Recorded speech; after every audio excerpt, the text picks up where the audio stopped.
Donc, bonjour à tous. Voilà donc un nouveau module sur les mots-clés de l'entretien. Après l'entretien initial, donc, nous allons voir les entretiens de suivi.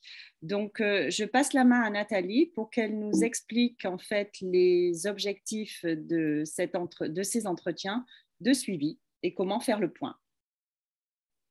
Bonjour à tous. Donc là, on se retrouve avec notre patient ou notre patiente qu'on a vu il y a une semaine à 10 jours. On a fait l'entretien initial avec lui, on a son adhésion. Là, on va envisager le ressenti. Que s'est-il passé pendant cette semaine? Est-ce que ça a été facile, difficile? Si le patient n'a pas atteint son objectif, surtout, on le déculpabilise, on n'est pas là pour le juger, c'est son objectif. Donc, on va voir ce qui a déjà été fait et on va valoriser cela.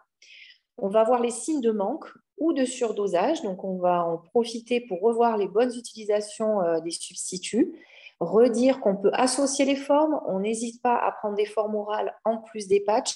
Donc, tout ça, on le revoit avec lui et on réajuste aux besoins. On envisage aussi de surveiller le poids, qui a son importance pendant le sevrage, l'humeur également, le sommeil, qui peut être un petit peu tracassé par le sevrage. Et puis, on fait un point sur le transit. Je te laisse la parole, Valérie, pour la suite.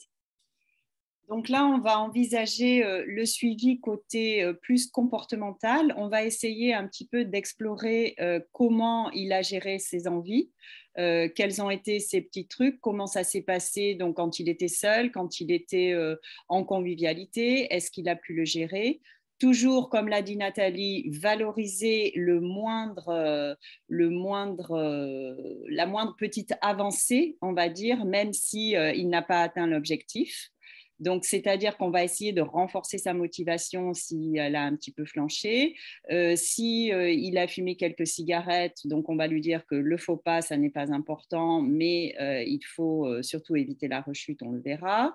Aider donc tout de suite à reprendre le contrôle et donc peut-être explorer un petit peu plus la gestion des émotions. Vous avez pour cela un module TCC qui vous aidera pour les colonnes de bec, la gestion de l'émotion et toutes les petites techniques que l'on peut donner aux patients, lui dire voilà que l'envie de fumer ne dure pas longtemps, il faut faire diversion pendant ce moment-là.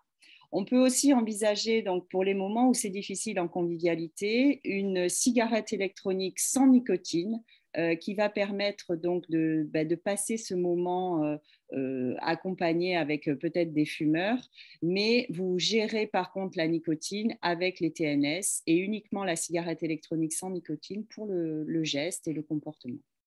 Donc Nathalie, je te laisse faire le point, la conclusion de cet entretien de suivi.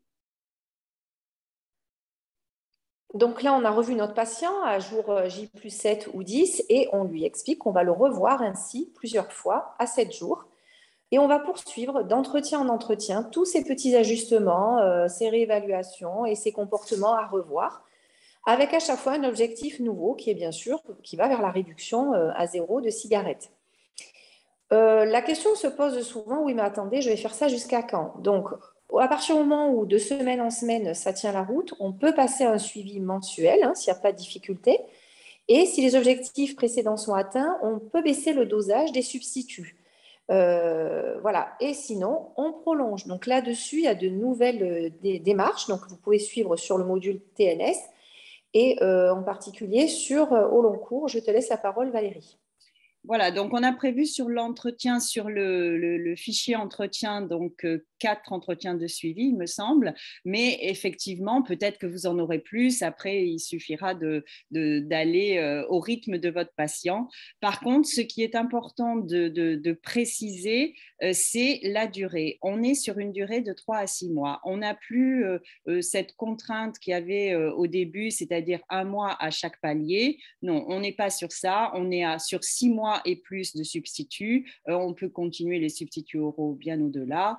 Mais vraiment envisager ça avec le patient pour qu'on n'ait pas un arrêt d'observance en milieu de traitement parce qu'effectivement, si tout va bien, il n'aura pas envie de fumer, mais il faudra donc dissocier en fait l'arrêt du tabac du sevrage.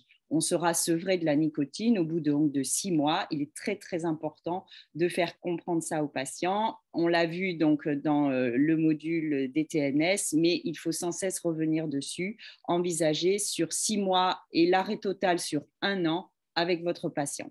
Donc, très important. Et pour éviter, il y aura un module aussi des rechutes. Je te laisse en parler, Nathalie. Voilà, juste vous dire que quand vous ne voyez plus votre patient, puisque vous et lui avez estimé que c'est bon, ça roule, il est sur le bon chemin, l'aventure ne s'arrête pas forcément là, puisqu'on va devoir l'informer quand même de certaines choses pour prévenir des rechutes. Donc, vous avez un module à ce sujet que je vous incite à visionner. Au revoir à tous, à bientôt. Merci Valérie. Merci, Nathalie. Donc, à bientôt sur un prochain module.